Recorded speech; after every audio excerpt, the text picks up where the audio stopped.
নারদর পত্র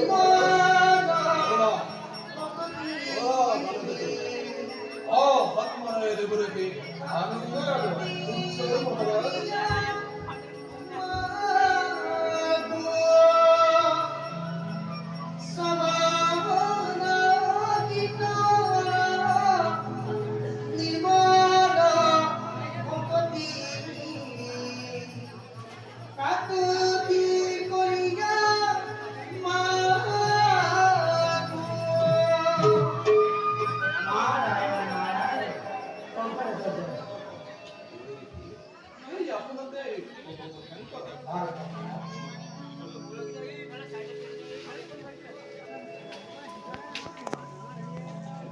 আজ অকস্মাৎ দেবরেখির আগমনে ভোরে মথুরাপুরে রবিত্র আর কৌসুম দেবরেখি আগমনের কারণ জানিব পারবে।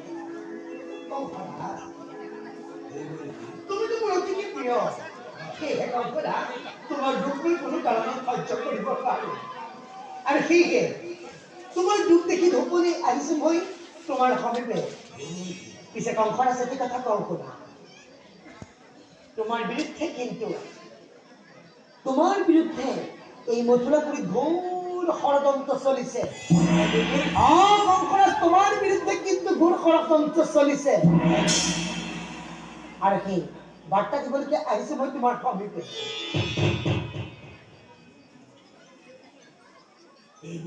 কংসৰাজ দেবতাৰ সকল সক্ৰান্তই ইহতে কয় দৈত্যকীৰ গৰ্ভজাত অষ্টম সন্তানে আৰু মোক বধ কৰিব কিন্তু দেবৰেখি ইহতে নাজানে দৈত্যকীৰ গৰ্ভজাত অষ্টম সন্তান ভূমিষ্ঠ বামাতে বহু দেৱে আনি মোৰ হাতত তুলি দিব লাগিব আৰু সিহঁতক মই দেৱীত চেপি ধৰে শিলত আসরে আসরে হত্যা করেন এই কথা সিহঁতে নাজানে রে মরে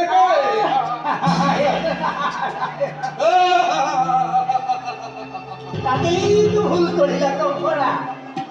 তাতেই তো ভুল করিলা তুমি তো নাজানা কংসরাজ দেবতার চক্রান্ত কিন্তু অতি কৌতূহলপূর্ণ তোমার বিরুদ্ধে তোমার পিতা উগ্রহণেও কিন্তু ষড়যন্ত্র লিপ্ত হয়েছে এই খেলা ও কংসরা দেবরেখি তুমি কি নাজানা দেবতার চক্রান্ত অতি কৌতূহলপূর্ণ তোমার বিরুদ্ধে সকল দেবতাই চক্রান্ত কৰিছে তুমি তো নাজানা কোন অষ্টম কোন প্রথম নহয় জানো হয়তো দেবতার গণনার মতেই প্রথমেই অষ্টম হব পারে আর অষ্টমেই প্রথম হব পারে কিন্তু নহয় জানো তুমি তো নাজানা কোন প্রথম আর কোন অষ্টম এই আমার তো দেবতার চক্রান্ত দেবতার চক্রান্ত এই আছে এই পাহিয়ে পাহি অষ্টম দলের পত্র পুষ্প অষ্টম দল পুষ্প রহস্য দেবরেখি রহস্য এই খেলা এ যদি আমি দেবতার গণনার মধ্যে চাও প্রথম দ্বিতীয়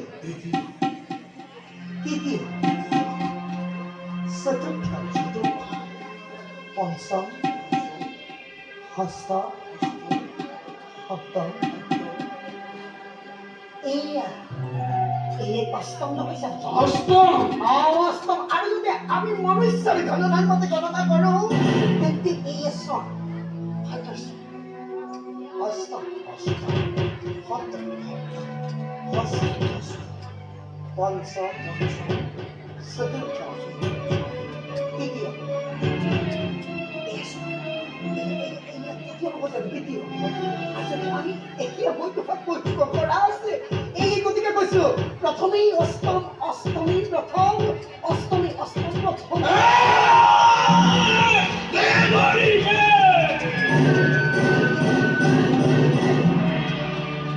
গতিকে কৈছো কংসৰা দেৱতাৰ চক্ৰান্ত বুজিব কিন্তু অতিকে জটিল গতিকে ইয়াৰ উপায় চিন্তা কৰা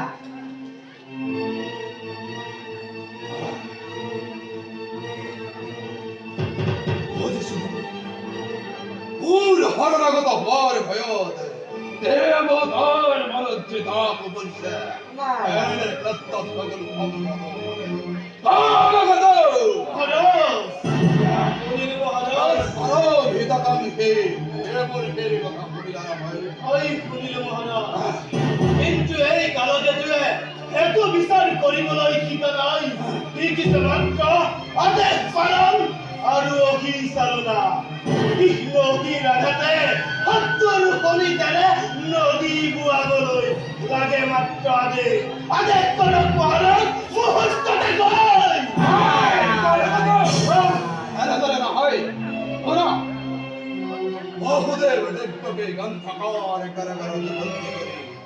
সুন্দৰ পহৰাৰ ব্যৱস্থা কৰিব সমাজতে দেৱতাৰ সকলো চক্ৰান্তই ব্যৰ্থ হয় নাৰায়ণ আৰু মহাৰাজ মই অতি সাৱধানেৰে ইয়াৰ ব্যৱস্থা কৰিম কংকৰা আছিলো আমাৰ লগত কংকৰা মই ভাবিছিলো তুমি ৰাজনীতিত খুব ভণ্টি কিন্তু কংকৰা তুমি অতিকে বুজা কূটনীতি বুজিব পৰা শক্তি দেখোন তোমাৰ অলপই নাই কংকৰা সেয়ে মই কওঁ দেৱকী গৰ্ভজাত প্ৰথম সন্তান প্ৰথমে অষ্টম কংকৰা প্ৰথমে অষ্টম আৰু অষ্টমীৰ প্ৰথম হ'ব পাৰে কিন্তু এই কথা দিবলৈকে আহিলো মই তোমাৰ সমীপে কংকৰাজ খালি মাটি কল বোকাৰী পূৰণ কৰিব পাৰি আৰু কোনেও পূৰণ কৰিব পাৰি নহয় জানো গতিকে এবাৰ বিদায়কে মাতিব নাৰায়ণ কংকৰাজ কি কংকৰ কংকৰাজ কি কংকৰ কৃষ্ণই কৰিব সংসাৰ তুমি কি